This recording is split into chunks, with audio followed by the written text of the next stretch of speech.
And Wait. we're... What do they say on Jimmy Neutron? 3, 2, 1. Got a blast. I don't remember that. It's a good show. That is a good show. You don't remember, like, did you never watch Jimmy Neutron? I watched Jimmy Neutron. Oh, well, that was the entire catchphrase of the entire show.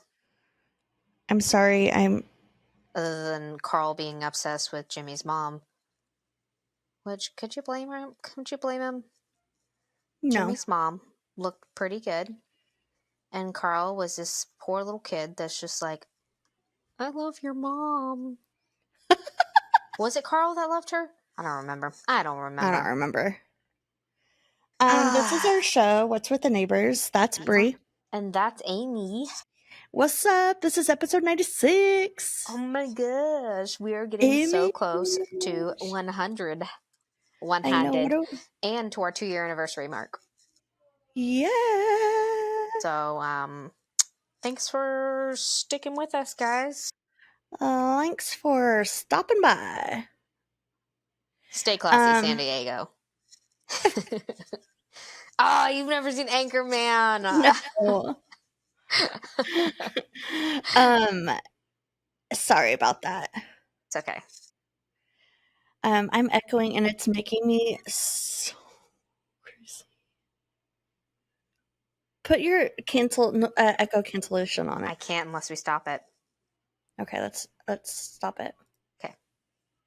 It's really like, and we're live. We are live from a studio audience, from a studio near you. Or actually probably really far from most of you. Although a lot of you are in Alaska, but most of the United States, not most of the United States listen to. I wish. Everybody. That would be awesome. Most of the United States listens to us, so everybody else should totally think we're cool. I have a listener in like the next room. It's really awkward. Oh, that is really awkward. Yeah. What a loser. What a loser. She like lives with you and everything. I know, she's such a stalker. That's so weird. You should call your agent or something, or your publicist. Oh, I should. That's such a good idea. Thank you. I never thought of that. Yeah.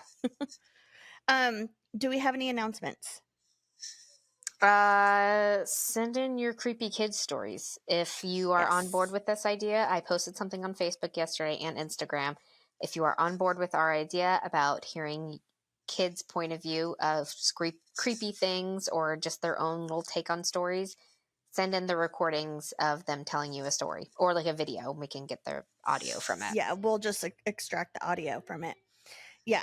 And you can have it, not give their names if you don't want to. That's fine. Yeah, we respect privacy. If you want credit where credit's due, let us know. We're happy to give credit. Send a cute little nickname. Yeah, that would be cute. If you call them Pumpkin, I call Charlotte Pumpkin, so. Or my gremlin. That's a good one. Yeah, gremlin from whatever state you're in. So anyway, we want to hear. That would be really cool. Or country. Yeah. Wherever you're at.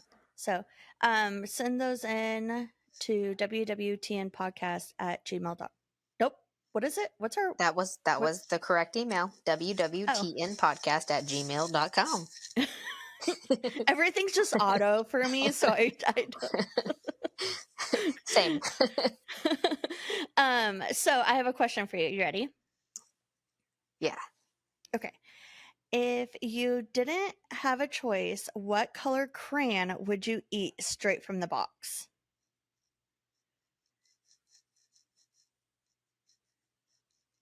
If I didn't have a choice? Like someone's forcing you to eat a crayon.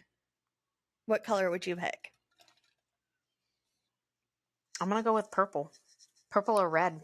Because I typically like grape or strawberry things. Yeah, that's a good idea. But if it's cherry, no. I don't like cherry flavored. I just like cherries. What about you? What color would you pick? Pink. Pink. Okay. Yeah. Because I think those pink vitamin waters? Yeah. That's what I think the color pink would taste like.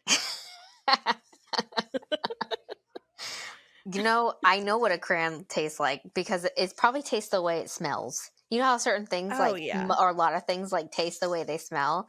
I Yeah. feel like I know what a crayon tastes like and I don't need to do that. So I'm good. But Uh, if that were to ever happen, I have something that I don't know if we talked about this before, but if you look around your room, you know exactly what everything tastes like. oh yeah, yes, yeah, because like whenever you were a baby or a kid, you put everything in your mouth. Yeah. Yeah, Like if you I've seen that before.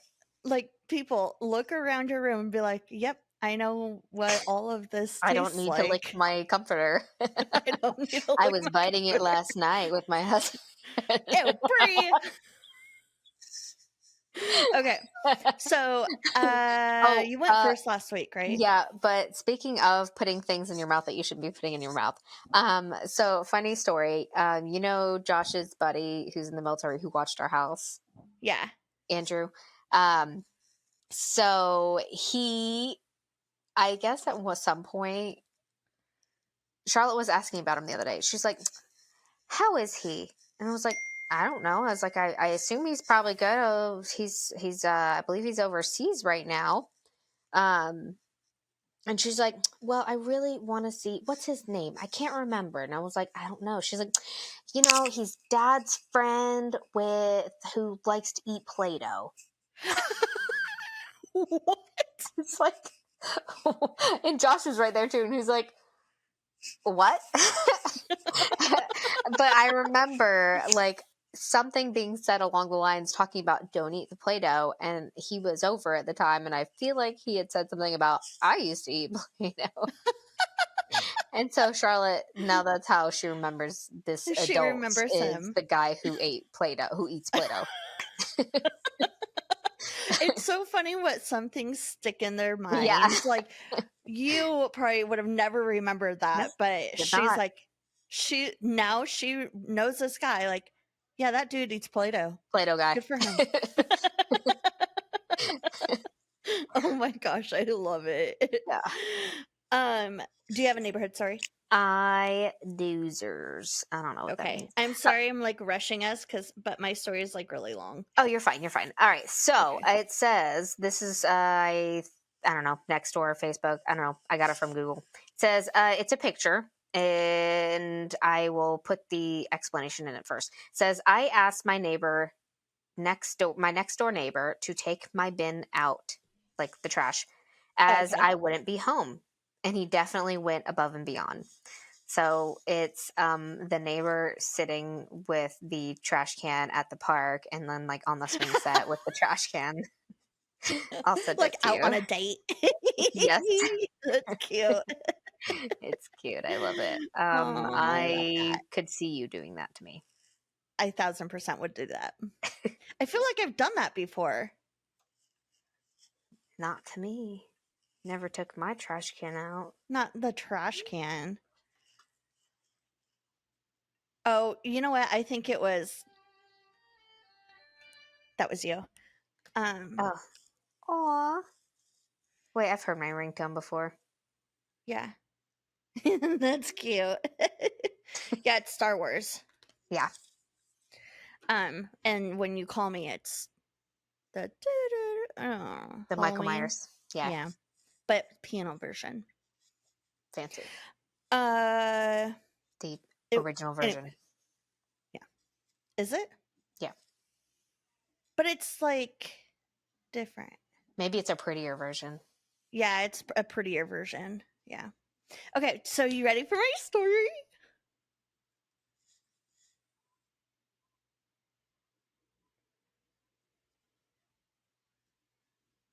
Uh-oh. Aw. I put it on silent. Dang it. Here, do it again. I wanted to hear it. Okay, do it again.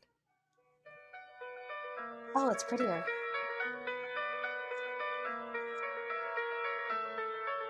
Whoa. Nice. Yeah. It's like a Mozart take on Halloween. Yeah. Okay, so I am so excited for you for this story, okay? Well, thank you. So You're welcome. But I am gonna do a trigger warning. There is a small mention of miscarriage in the story. I'll warn everybody ahead of time, before I mention it. It's not a big part of the story, but I will like say like, hey, this is the time, and you'll just like, if you don't want to hear about it, skip like 10 seconds. Okay, so we're in the late 1990s, early 2000s. Great time of year. Great time of Yeah. life.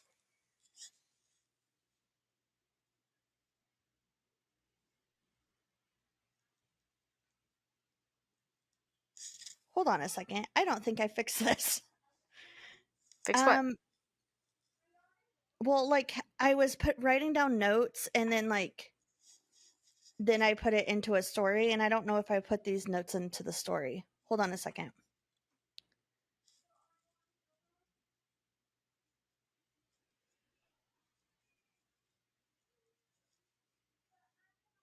If you need to postpone, it's okay. No, I won't be mad at I'm you. just making sure I put it in the notes.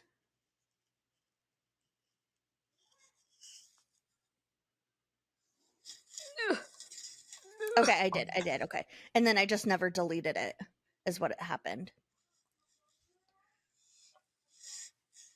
My whole neck is killing me. And Are you flipping okay? kidney. Your kidney?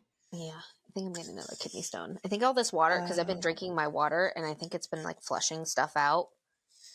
And I'm betting it's trying to flush out a kidney stone. Probably a really tiny one. Bree. I'm sorry. Just falling Okay, apart are you without ready? you. Yes. Okay, so we're in the late 1990s, early 2000s. It's fine. What's wrong? Not. Hang on. Okay. I'm so sorry. Hang on 1 second. You're fine.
So sorry. That's okay. Whoa, you look really smart. Oh man, I forgot my glasses. Fine. Did you say I look smart? Yeah. Oh, sorry. You always look smart. These are my dad's glasses. Aw. Whoa. They're so cute. Is he blind? Yeah, and I just was taking them off and it made me really sick, like You get a dizzy. headache. Okay. 1990s, early 2000s. Okay, we're in the Abortion 1990s, early or 2000s. miscarriage. Okay. Yep. You good? Sure. Okay. Yeah. So, welcome to the World Wide Web. Also, what is known as this story is also known as the first internet murder. Whoa. History here. So, yeah. Not So, very good Jerry was history. born, what? Not really like a history you should be proud of. No, no, no, no, no, no. So Jerry was born in Kansas City, Missouri in 1960. He was the youngest of four boys.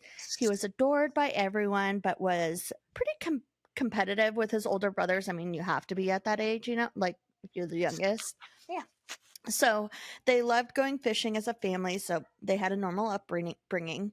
When Jerry became an adult, he entered into the police academy and got a job at the police station. He was like super proud of himself. His career was pretty successful. He moved up the chain fairly quickly, and eventually he became a homicide detective. Super cool job. Yeah, like good for him, and he like was so proud of his job, so proud of it. Jerry married a woman named Barbara who was a dispatcher at the police department. Barbara had two kids of her own, and then Jerry and Barbara had a son together. Things were good until 1998. He was 38 years old.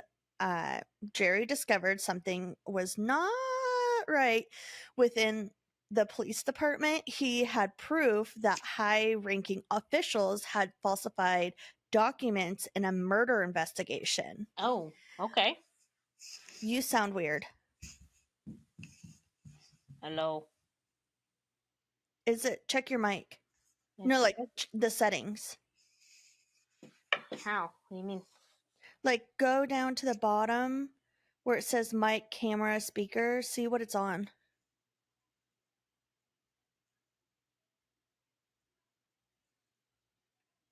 Does it say sure? No. Why is it not connected to my mic now?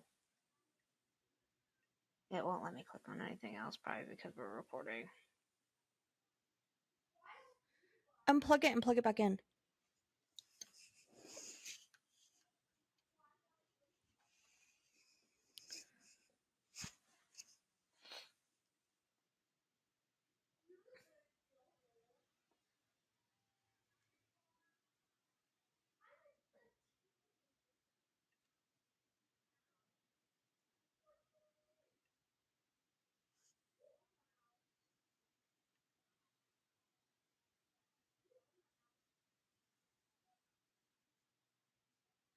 Leave and come back.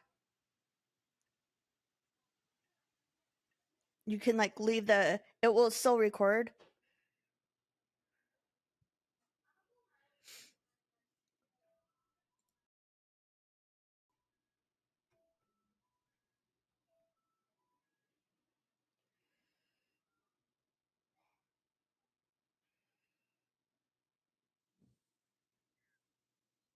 Is that better? Yes. Okay, there it goes. All right. Was it like that the whole time? No. Okay. Oh, I don't know. That's weird. Now I don't know. I don't think it was. Okay. Okay. So, Jerry decided to say something because if you see something, you have to say something. Yeah. Have to, but you should. But the officers who falsified the documents, they got fired from their positions, which was, good. Which would probably make you like cheer Jerry on, like, "Yay, good job, you did a good job." But like, no one liked him. They were super pissed. Yeah. Everyone was very upset with him because now he's a tattleteller. Everyone was mad at him for doing the right thing. He ended up getting demoted for this. What? Yeah, they would write him up for petty things. Hold on, my dad is calling. Hello. Yeah, she's doing good. I'm in the middle of recording. Can I call you guys back? Can I please? Okay, bye. Um, everyone thought he was like a tattletale. Everyone was mad at him for doing the right thing. He ended up getting demoted for this, and they would write him up for petty things. and they made his life just very uncomfortable at the station. And because he had so many write-ups, he ended up getting fired. Oh, So, because they couldn't that's fire so him messed for, up. I know, they couldn't fire him because he was a whistleblower, because Right. you're protected for that.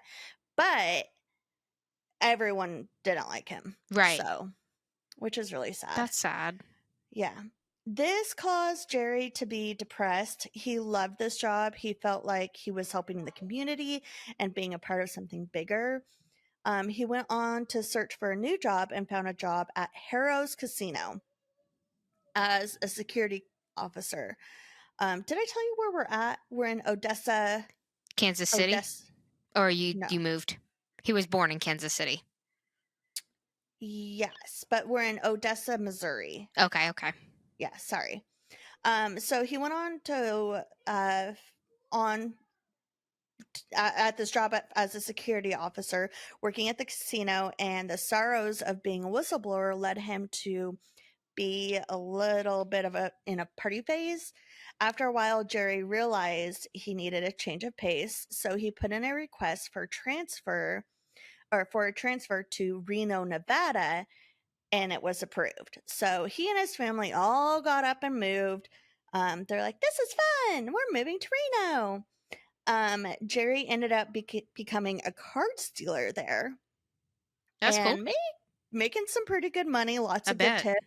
Yeah. But the party phase didn't end. It followed him to Reno. He was drinking more, partying more, and his wife was like, "Nah, I'm tired of this." So she took their 3 kids and moved back to Missouri. Okay.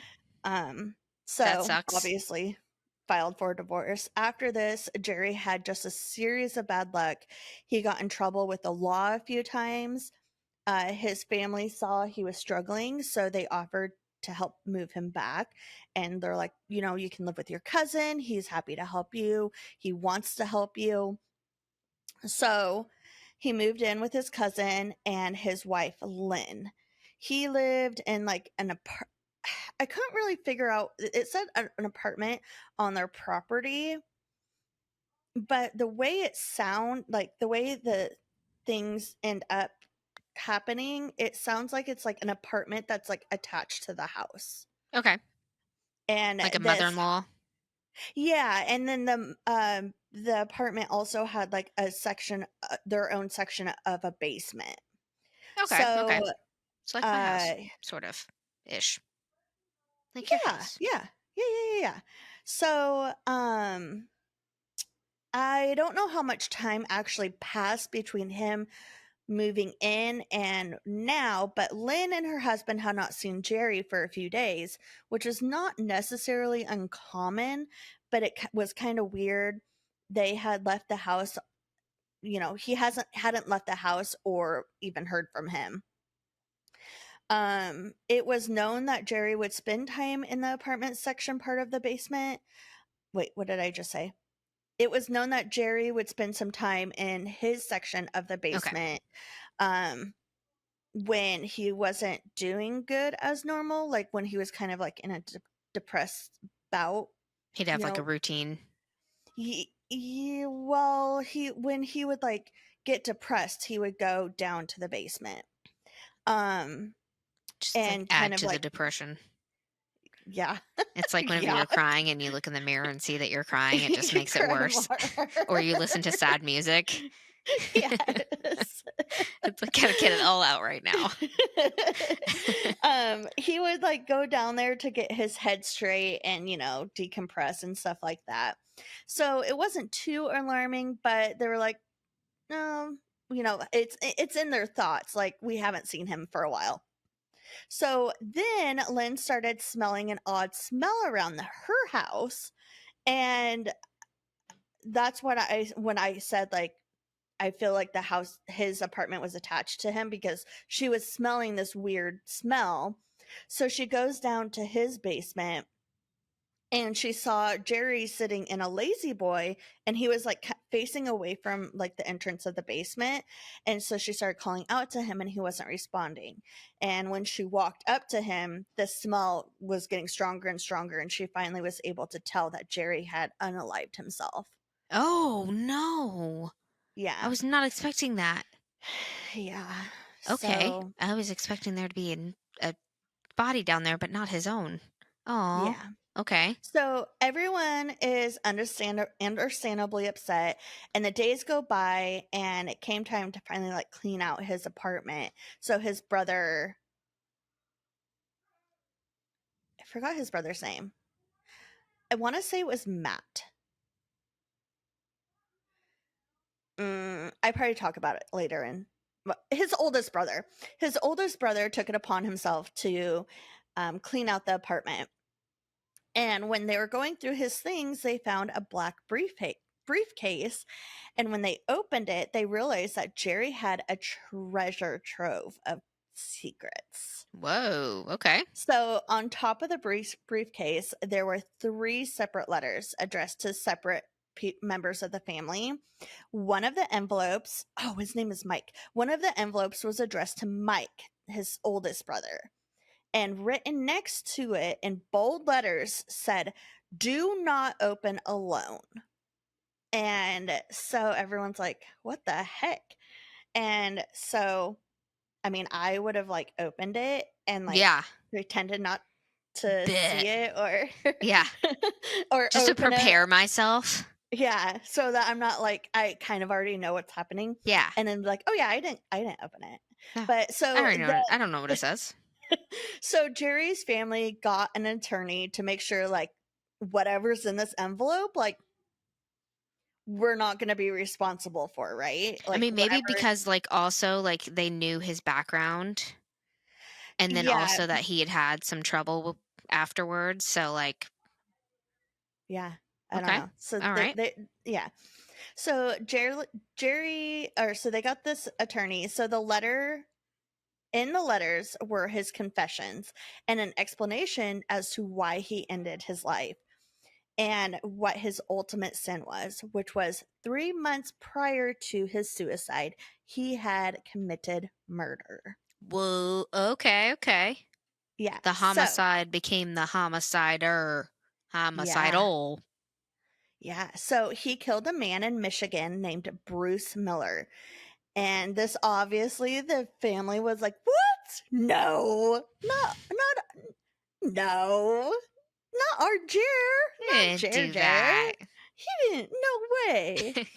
So let's put a pin in that. We're going to rewind and head over to Flint, Michigan on the night of November 8th, 1999. Okay? So, Bruce Miller worked at the General Motors plant in Flint, Michigan. He loved taking things apart and putting them back together. He was just like a little guy. He owned a junkyard as well. And on November 8th, his wife Sharee called him and asked to pick up pizza on the way home. They hung up, and out of freaking nowhere, someone comes out of the dark and shoots Bruce and killing him. Oh, There was literally no trace, like no fingerprints, not like a follicle of hair, nothing. okay. Trace like the case was a total dead end. So Cherie had just gotten off the phone with Bruce and was waiting for Bruce to come home with the pizza, but instead a police officer arrived at her home to deliver the bad news of her husband. She was obviously devastated, like on the ground crying.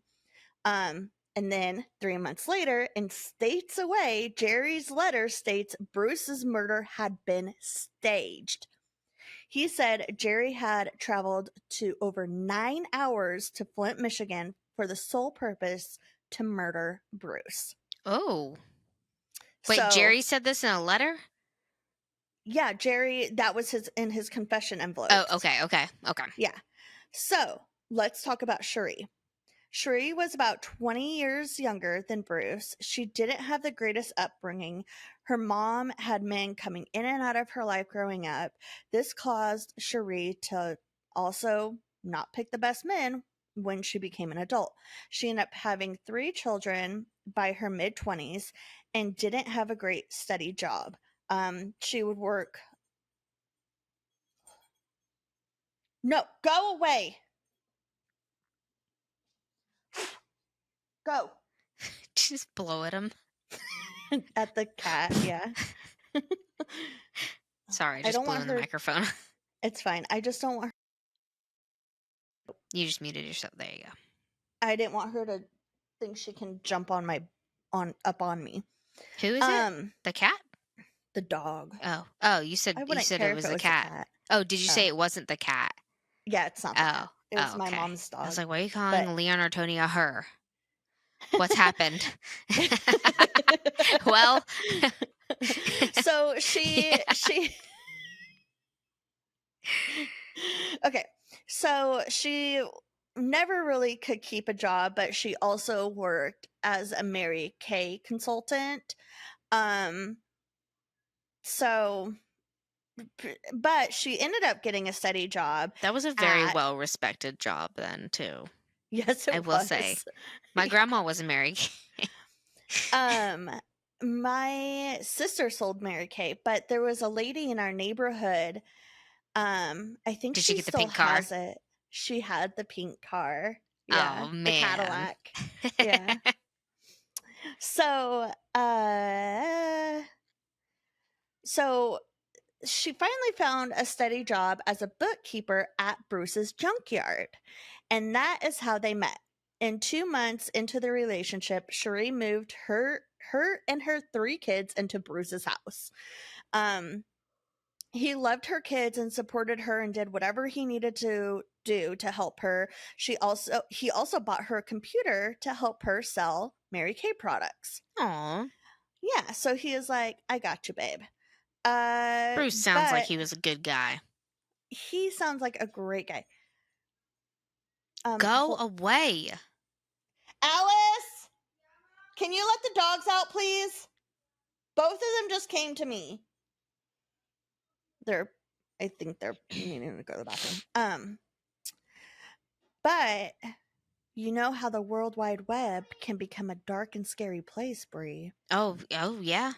Sharee found herself spending most of her time on the internet, jumping from one AOL chat room to another. Oh man. She found it entertaining to flirt with people and whoever you wanted to be and live, you were able to be whoever you wanted to be and live a completely different life. She also had tons of different screen names. We all did. That yeah, but hers were like supposed to be like sexy, but Mine were always they're like like stupid. hers would like just be very blunt, and one of them was I want to be laid. Oh, okay. That's So not even it grabbed a clever. lot of You could have attention. at least been clever about it. Yeah, right. um and because Bruce was a lot older than her, he really didn't understand what she was doing. He didn't know what the chat rooms were, what Oh, chat poor rooms are. Bruce. Yeah, so, it was easy for her to get away with it. Okay. And Yeah. in April of 1999, they ran off to Vegas to get married. And Sharee also went on the Montel talk show. Do you remember that talk show? Yeah, I think so. It was like some daytime talk show to raise awareness of child abuse, and talked about how one of her children was abused in the past. She didn't tell her husband this, like, yo, I'm going on this show. He just like found out about it later, which was kind of weird. Oh. So yeah, I don't know. A lot of people speculate that she did it for attention rather than to like bring awareness, but who knows? So Sharee was Bruce's 4th wife and would tell people he loved being married and getting married. Aw. And honestly, it sounds like he just likes the honeymoon stage Yeah. and not like the hard times. The I'm actual not victim. marriage part. Yeah, I'm not victim blaming here, but that's what it kind of sounds like. Like, so you just like feeling happy and You like the butterfly part. yeah, yeah. Me too. So, this was Sharee's 3rd marriage. He loved her kids and supported her and whatever. I already told you all that. So this is where she met Jerry, because Jerry and Sharee know each other. Oh, in Nevada. Yeah. Okay, So okay. this was just 1 week after she married Bruce. I'm sorry. The internet is where they met each other in a chat room. Okay. Okay, okay, okay. So at this time, Jerry is still currently in Reno before he moved to his cousin's. It was right after his wife left him, so he was super vulnerable. I can't Vulnerable. say it. Thank you. Um, Vulnerable. they talked a lot in the chat rooms.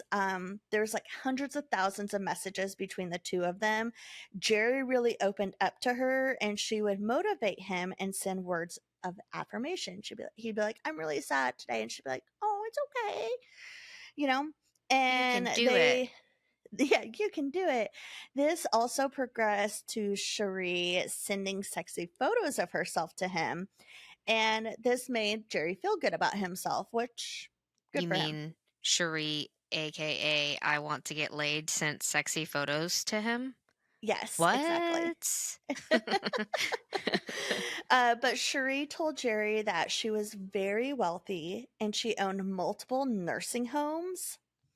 And she was currently in a lawsuit which would give her a huge payout, which obviously none of that was true. But she was like telling him, "Yo, I can help you out financially. Like, I'll set you up." And Jerry was like, "Oh, yeah, that sounds great. I really love that. Thank you, stranger on the internet. I want to get laid.com." Um, uh, they would talk a lot about this fairy tale future of them together and how she made plans to, and she made plans to fly out to Reno to meet him in person. Oh. Oh my Again, this gosh. was not even a month into her marriage. But also people are so like that's so scary. You didn't even well, Oh, I guess they had pictures of each other, but still, like I guess we meet like that nowadays. It's just less creepy nowadays because it's so normal. yeah, yeah. Yeah, I mean, people get catfished and stuff, Yeah, but yeah, that's true. yeah.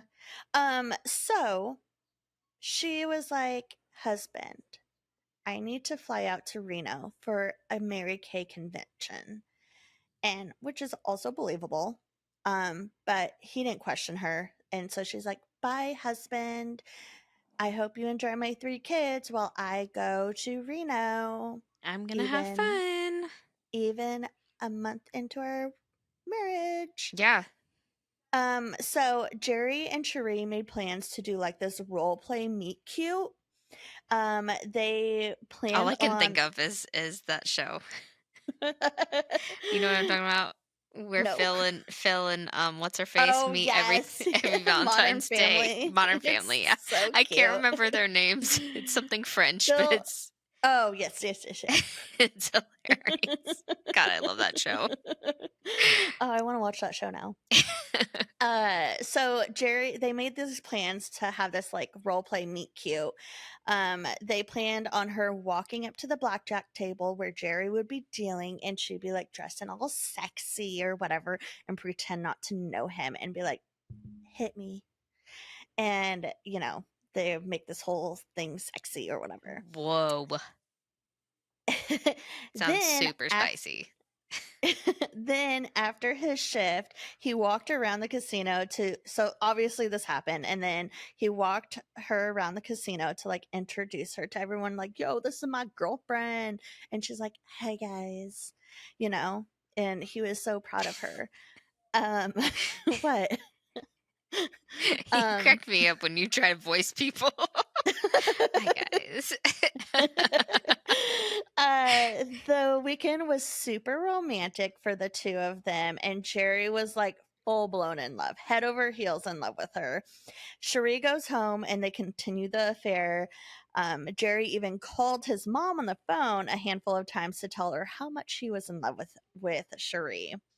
And Cherie Aw. would, I know, Cherie would like change her screen name to things like Jerry's Fool, and Jerry would change it to Cherie's Fool. Don't back up. Don't back up. Go forward Go. only. um so she would like change her screen name to like Jerry's Fool, and so then he would change it to Sharee's Fool, which is like, how old are you? So cute. They ended up meeting a few more times. Sharee tells her husband Bruce that she has to go to Reno for whatever reason for Mary Kay, and Bruce is like, "All right, babe, I'll pay for it." And Oh, which is like, how so many messed up. conventions? It's Yeah. so messed up, but how many like, are Yeah. we not questioning Come on, this? man. Come on, Bruce. Come on. Take a Um, hint. take a hint. He's just still in that honeymoon stage, so he doesn't question anything. Uh, also the internet was so new, Bruce wasn't Right. Yeah. like questioning what she was doing. He didn't even know she was on the internet, and dating online wasn't even a thing then. So, a few months into this internet relationship, Jerry got an email from Sheree telling him that she was pregnant with his child.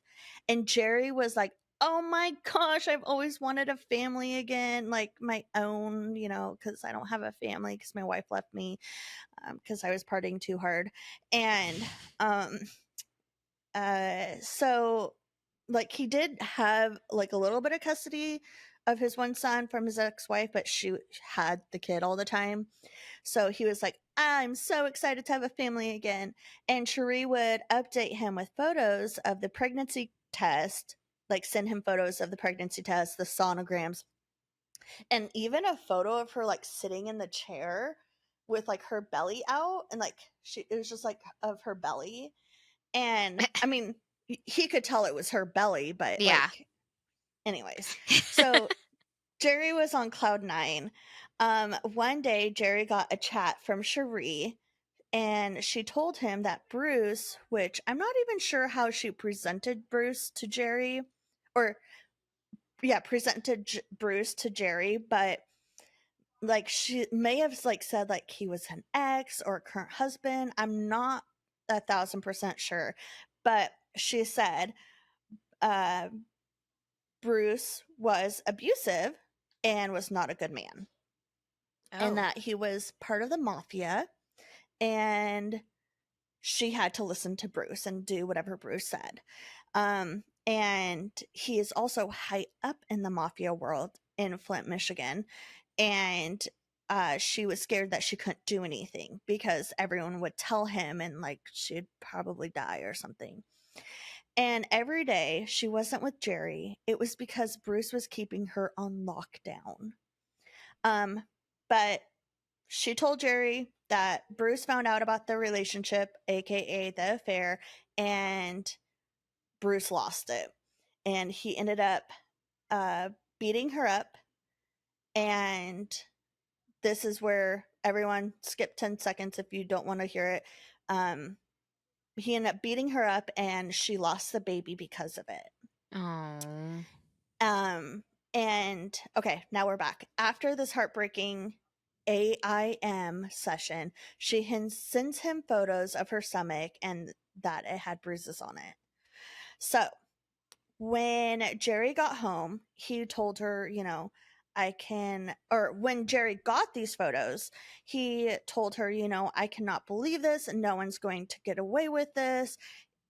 He was just super upset. So Cherie and Jerry let things cool off for a bit, and a few weeks later, Cherie messages him and says, "I have great news. I am pregnant again. Again." Wait, when did you see him though? By this time, she was pregnant with twins. She Oh, was pregnant with twins, and it's his babies. his Um, juice. yeah. Jerry didn't question it though, even though they hadn't seen each other in a few Yeah, weeks. that's my Um, question. but you know, this came super quick after this miscarriage, which was also not a miscarriage, but he was so excited to have a family, he didn't question it. He was just so happy. Then November 5th, 1999, Jerry got an email from Bruce in all caps. and it said, Sharee is growing fat with 2 bastards in her. She has decided she doesn't like the excess weight, so she decided to get an abortion. Oh my This gosh. this triggered Jerry because he was like, nah, dog, those are my babies, and you are abusive. You're probably making her do it. So he calls all the hospitals in Flint, um, with no trace of her. He calls her cell phone with no way to reach her, so he writes her on AOL and says he is worried. He finally gets, or saying that he was worried. He finally gets a message from Sharee on an unknown screen name stating, "This is Sharee. I'm going away for a few days. I will contact you sometime next week."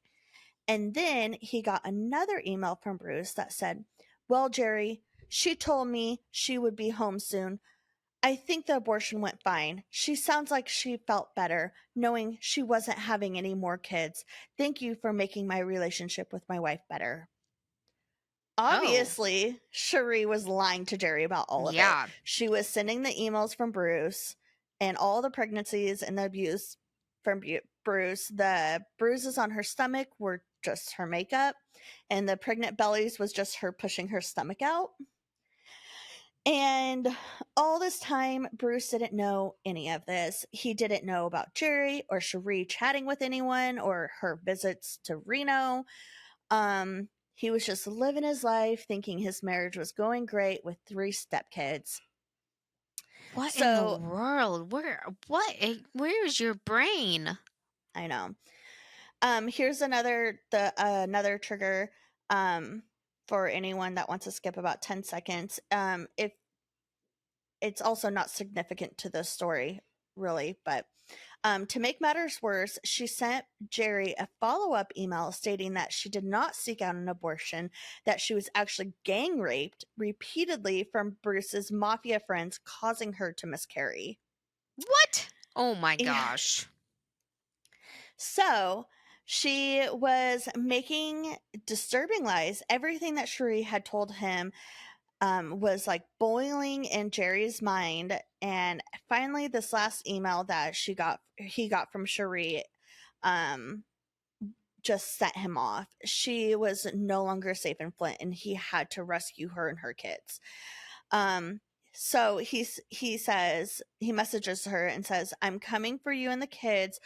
What is the fastest way into Bruce's yard? Where is he going to be? Yada yada yada." And she tells him and also says, "Oh my gosh, Jerry, I'm so scared. Like, what if this doesn't work? Bruce will kill me." And then they share 2 emails back and forth about how much they love each other and spending the rest of their lives together. And at one point in the email, Sheree asks Jerry, "Can you really do this?" Like, what do you mean, Sherry? Do what? Yeah. Do what, Sheree? Yeah. So at this point, Jerry is now living with his cousins in Missouri. So he drove the 9-ish hours to Michigan with a 20 gauge shotgun. And on the night of November 8th, Jerry snuck into the yard through the offices. And at the same time, Bruce was on the phone with Sheree telling her that he was about to leave and that he'd be picking up pizza on the way home. So the police at first made Sheree a person of interest because it's always a spouse, right? Yeah. But she had an alibi. She was at home with her 3 kids and had an appropriate reaction. Remember, she was on the floor sobbing. That's right. That's Oh. pretty appropriate. Yeah. Yeah. Yeah, That's that's pretty perfectly appropriate. normal. Yeah. So they're like, nah, she checks out. So nothing was connecting to Cherie to the murder of Bruce. And so the police actually had their eyes on Bruce's friend John because Bruce owed John money, and John had got mad one day, and someone told the police that they overheard John say, "If he doesn't give me my money, I'm gonna kill him." Oh. So the police were like, "Yeah, we need to connect him to the murder," but nothing was really sticking. John eventually tells the police, like, they brought him in and they're interrogating him, and he was like, "You guys, you guys need to really actually look at Sheree because she's trouble." So the police were like, Oh, okay. That's a He valid said point. he said the two had dated at some point, and when Bruce and Sheree got together, John was like, "Nah, dog, don't date her. She's straight up trouble." So the police were like, "We'll look into Sheree some more." 2 days after Bruce was found dead, locals claim they saw Sheree at a bar enjoying herself, dancing on the dance floor and like drinking and socializing and stuff. And they're like, "That's not appropriate for." Yeah. Get down.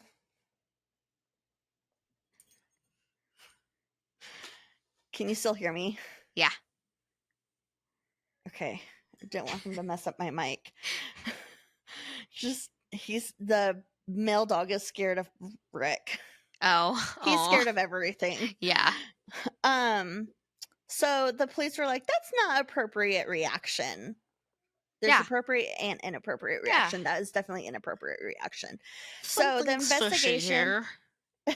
So the investigation stalled out, unfortunately, but with the 3 months, she met a guy and actually moved in. The investigation stalled out, unfortunately, but within those months, she met a guy and actually moved him in to Bruce's old home. You know, her dead Oh, husband's home. that's appropriate. Yeah, so her biggest mistake was actually ghosting Jerry, because after he shot and killed Bruce, he had time to go home without going to see her, which I thought was kind of weird. He went, shot Bruce, and then went back to Missouri without like Yeah, that stopping is by weird being his girlfriend. that you just But killed whatever. someone for. Yeah, but so he went home, and that's when he like was able to like get some clarity. He started putting the pieces together and realized that she had lied about everything, and then eventually came to terms that he was manipulated by the sick woman, causing him to kill an innocent man. Oh man. So, because Jerry was not stupid and he was had homicide detective training, he went back, got all of their conversations printed out, every single communication that they had with each other, the photos, the fake pregnancy tests, the belly picture printed. He got everything, dude. He got receipts. In the letter, he made a detailed reason and every step and tool that he used to kill Bruce, and how Sheree's lies ultimately affected him.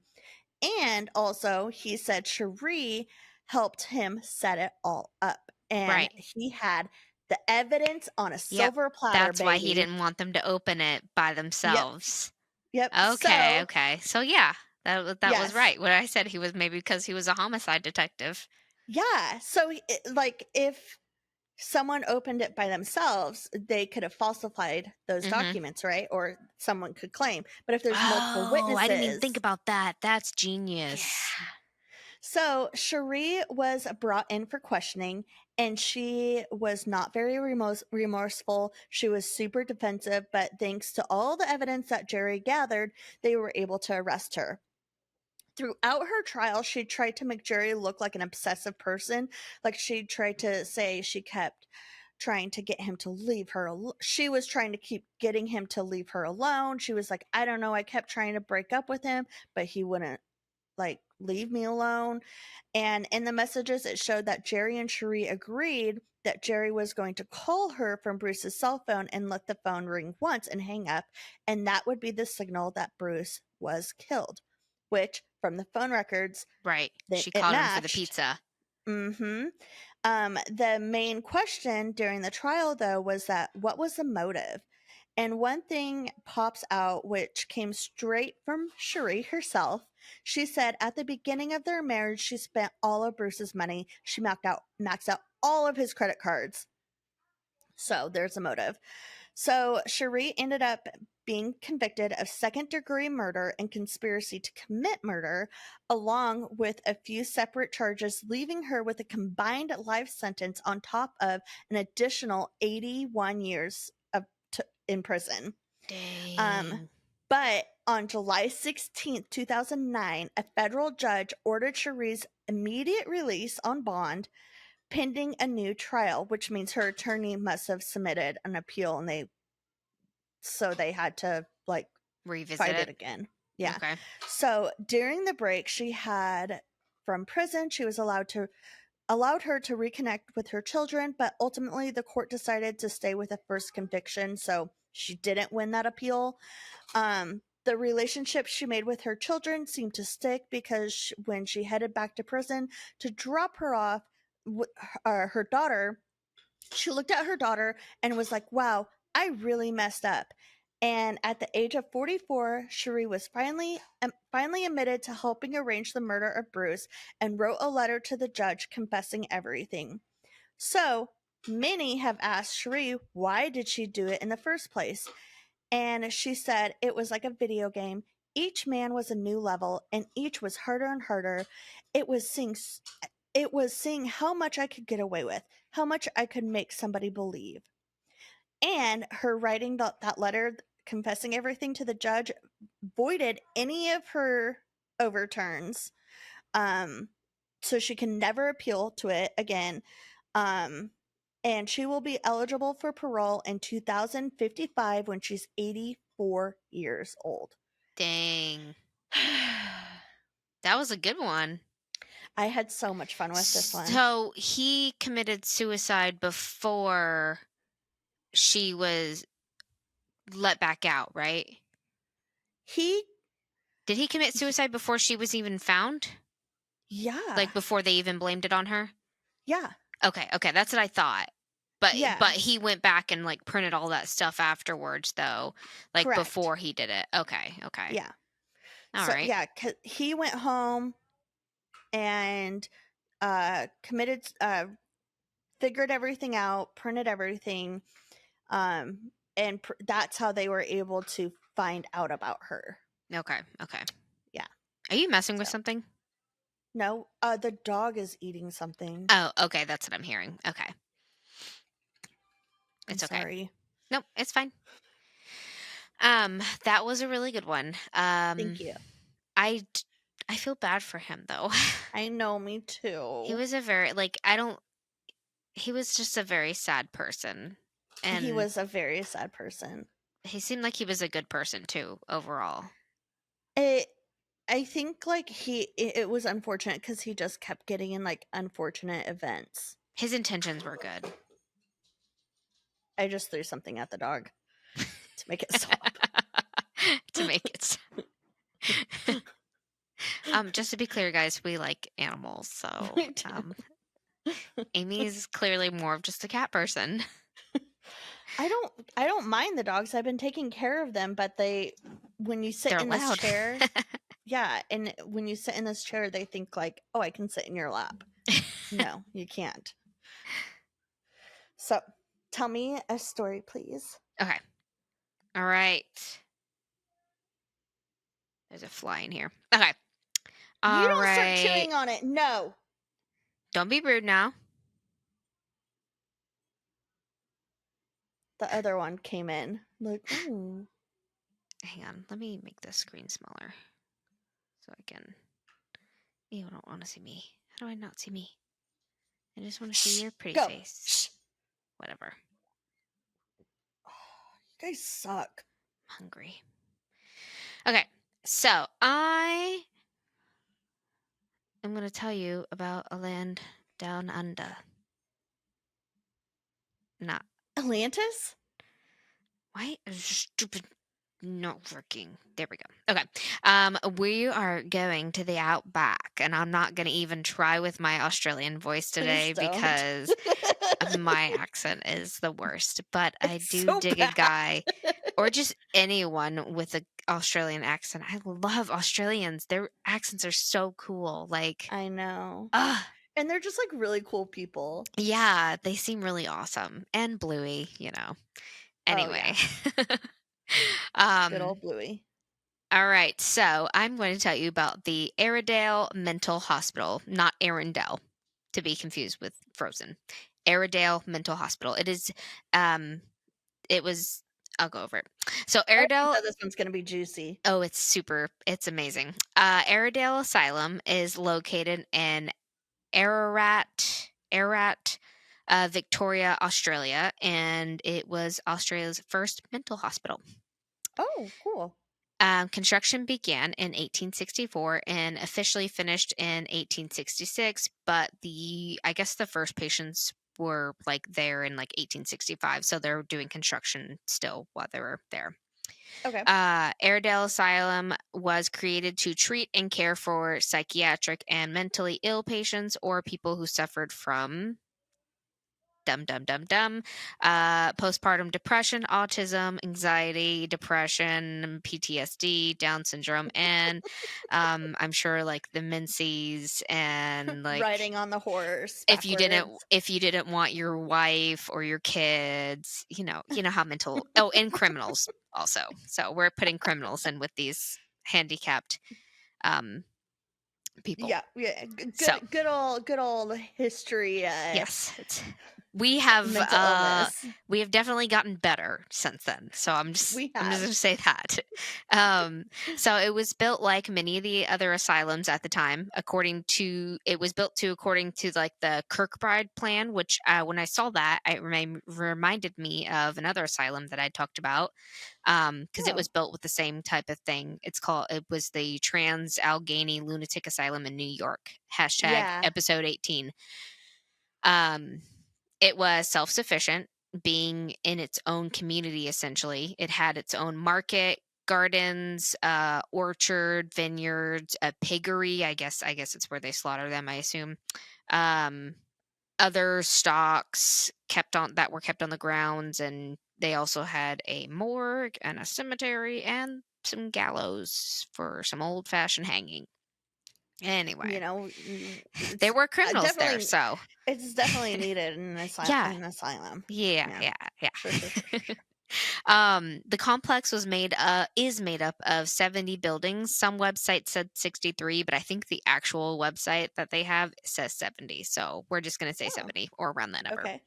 Um, One distinctive feature from the asylum was the use of the ha-ha walls, which consisted of a trench it consisted of a trench on the side of the hospital and the other side a flat plane from the so like picture the hospital wall like from inside the hospital, and like right before the wall it dips down into like this trench, so it ends up being like 10 feet on the hospital side. Okay. But Yeah. to the outside world, it looks like this 4-foot wall because there's no trench on the yeah, it's Oh, level. okay. So you couldn't escape it, essentially. Yeah. And also it looked good to the outside, so people didn't think, "Hey, look, there's a prison right there." No, it just looked like a nice little community. I Got to really keep up like appearances. that, uh, you know, it's called the ha-ha Yeah, wall. I know. Like, I know. "Ha ha, gotcha." I know. I didn't need to put that in there, but I thought it was really interesting and I like the That's name. funny. You fell Ha down there. ha. You You fell down stuck. there. At its peak, it housed almost 1,000 patients or inmates, Jeez. as they were referred to as, and Oh, 500 staff to care for them. Patients were subject to super appropriate treatments, including restraints, electroshock therapy, old lobotomies, no. chemical Good, good, good. treatments that used mercury, and being As like just like secluded. it's so Um, sad. and some who self-harmed themselves had to wear like rigid leather gloves so they couldn't hurt themselves, which I get. Yeah, I feel like that's appropriate. You don't want someone to cut Yeah. themselves because like they That's can still use true. their fingernails. Yeah, that's true. I get that. um I mean, they should probably provide some other things like therapy, but Yeah, and just medication. throw them in a Yeah, padded room with some gloves on and they'll be fine. gloves on their hands. Yeah. The mental hospital finally closed its doors in 1993, eventually transferring the remaining patients to the Thomas Embling Hospital in Fairfield. Anyway, Okay. so we're going to go over some of the tragedy and deaths. During the 130 years of operation, over 13,000 people fell victim to this prison, like died, including Gee. patients and staff, due to natural causes, illnesses, treatments, violence, suicide, and more. Oh And my more. gosh. In 1886, George Fittamont a governor who was proudly showing a group of people like visiting the facility. He was like showing them around, and I guess he was coming down one of the stairwells. And while he was coming down, he suffered from a major heart attack and died right there on the spot. So that Oh my sucks. gosh. A regular criminal here, this one's my favorite, named Gary Webb was held here. He was put in after I guess he committed like many crimes, but like he finally got caught whenever he was robbing a pizza shop.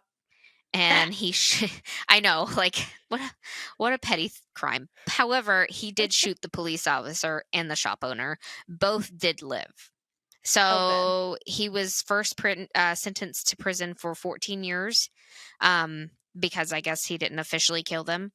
But he was super messed up. And while he was there, he began writing letters to the media telling them horrible things that he would do whenever he would get out.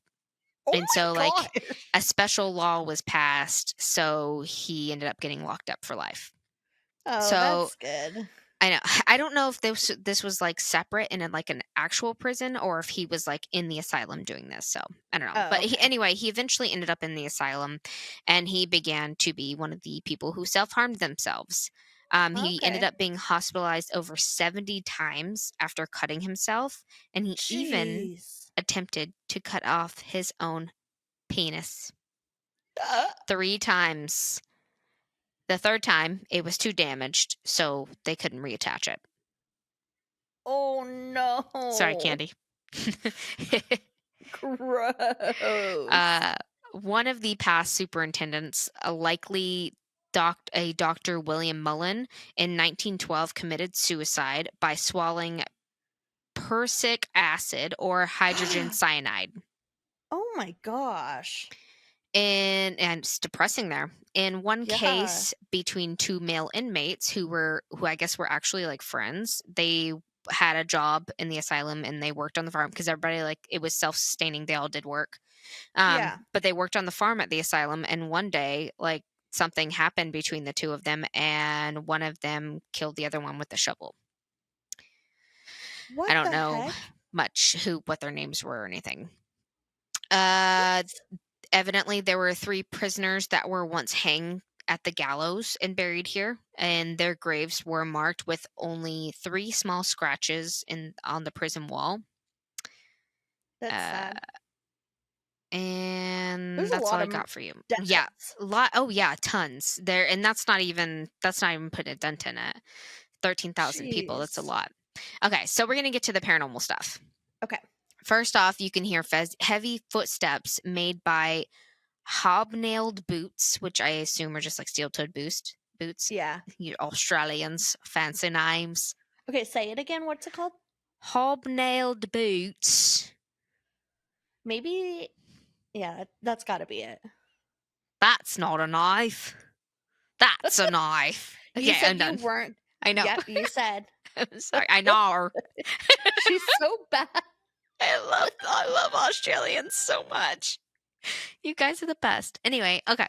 So, you can hear steel-toed boots walking up and down the stairs, and people believe I it's don't like the same. think Hobnailed. Hobnailed. their boot. Okay, it says in footwear, a hobnail is a short nail with a thick head used to increase the durability of a boot sole to provide traction. Oh, so it's like cleats. Yeah, they're like cleats. Oh, okay. So probably like lots of click clacks. Yeah, clicky clack, like little tap shoes. Tap shoes. Okay. So heavy Sorry. footsteps. You're fine. I'm glad you elaborated that. So people hear footsteps from boots like that, walking up and down the stairs, specifically the stairwell where that guy had a heart attack. Old George. Old Oh, George. oh, Poor George, guy. poor Um, guy. In the former room where Gary with no penis stayed, people have heard disembodied voices saying, "Get out." Visitors have Eh, reported tasting a bitter taste in their mouths when passing the former superintendent's office, the one who committed suicide with the acid. I wonder. Oh, Yeah. okay. In the women's ward, it's believed to be haunted by a past nurse named Carrie, whose apparition has been seen disappearing in walls, still probably doing her job, taking care of Oh, people. so I know. awful. Yeah, especially like taking care of people.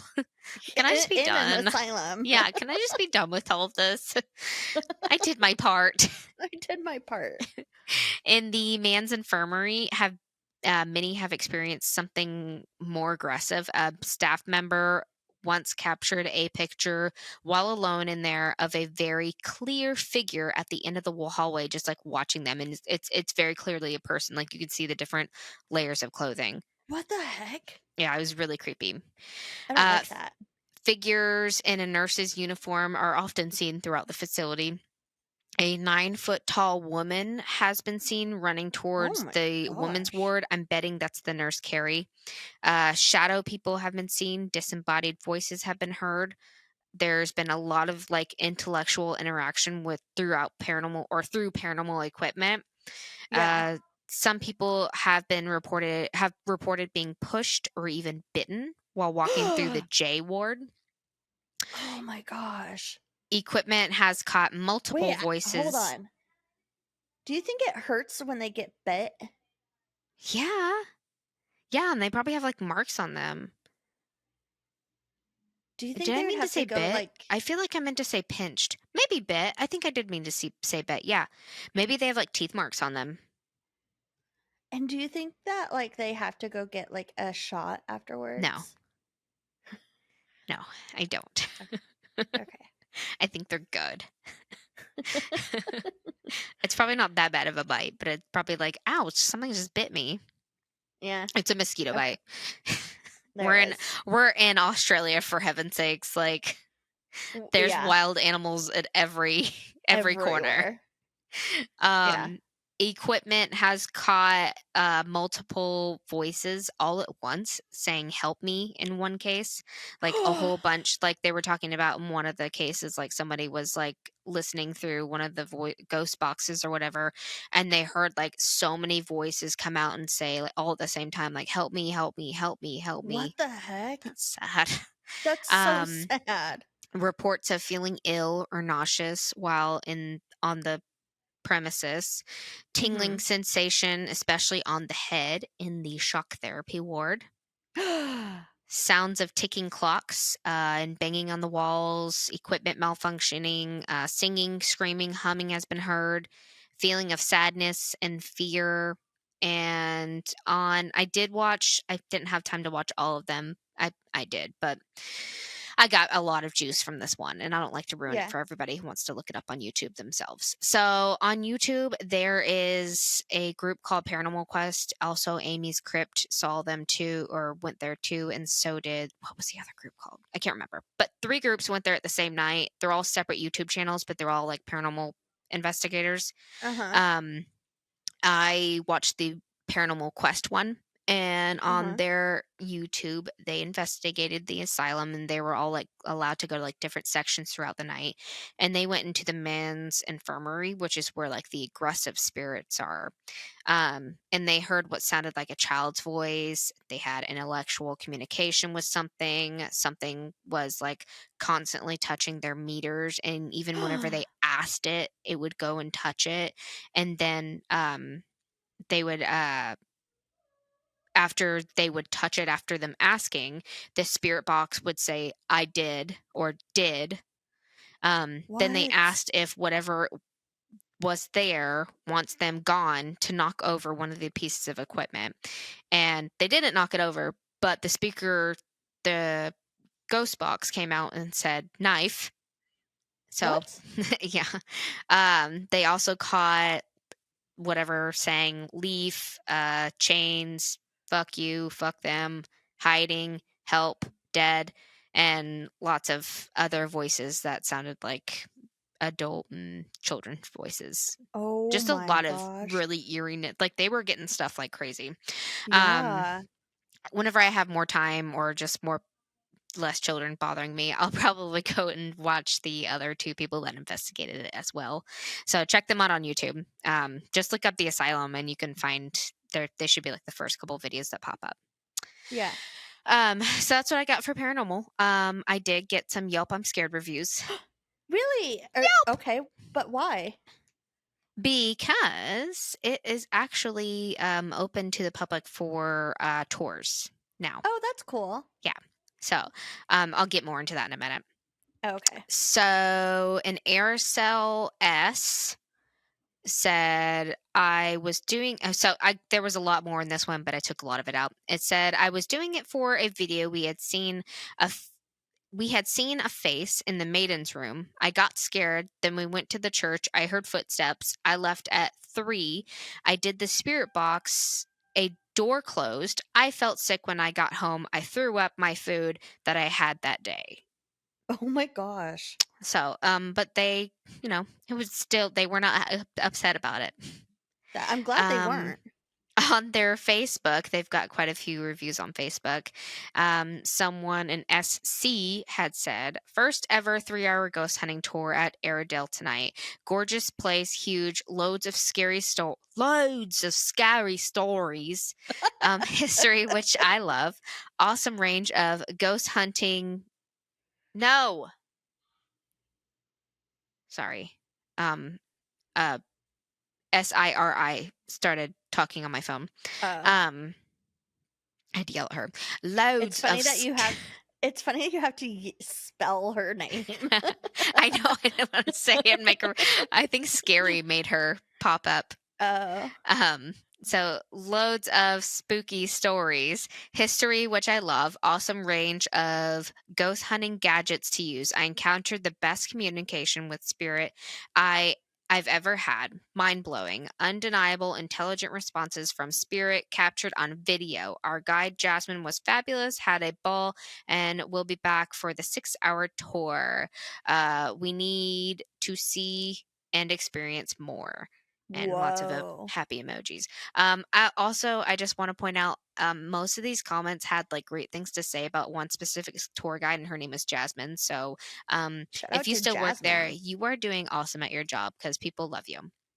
That's awesome. Yeah. And the last one I got from Facebook, it's from a TS, and it says the atmosphere was spooky, and it honestly felt like someone was watching you the entire time. While we're in the room where they performed lobotomies, I could smell something really rotten, like something had died in the room. The smell only started to arise just before we were leaving the room, but there was obviously nothing there, and at the same time, my right eye started to get really sore. It felt like I had been punched. All in all, I would highly recommend putting this place on your bucket list first, or list if you haven't already been there. I definitely will be going back for more paranormal for the 6-hour investigation. Everybody says to do 6-hour investigation, so Interesting. it I just want to reminds me. go. She got punched in the face. It reminds me of Mean Girls, where she's like, Regina George punched me in the face once. It was awesome. So as of today, Airedale Asylum belongs to Melbourne Polytechnic. I don't know who that is. They've established a campus and hospitality training facility. The place also has a vineyard, olive grove, and a lavender farm. But most importantly, it is a place where you can tour to learn the history of it, and paranormal tours like hours and hours and hours of a paranormal tour, and you're going with like professionals, and they provide you like tons of ghost hunting equipment. However, on a lot of the reviews, it says bring a torch. So, because there's no Bring, electricity, I don't know why they say torch. why not a Maybe it's like an flashlight? Alaskan way. Maybe it's a flashlight. Maybe that's what Australians call flashlights. I don't know. But everyone said to bring a torch, and I'm like, what is this, like the 1800s? is that is No that what you guys flashlights call allowed. flashlights? Or, okay, maybe that's what they call a flashlight. Or, what about this? Flashlights don't work in there. Like the ghosts just Oh. Yeah, turn them that's off. true because the equipment malfunctions a lot. I don't know. Maybe they do mean bring a torch. I'm sorry. It's a different world, so If you are from Australia, can you tell us if yeah. a Do you guys torch is yeah, what's a torch? what's a Because torch? bring your torch and pitchforks.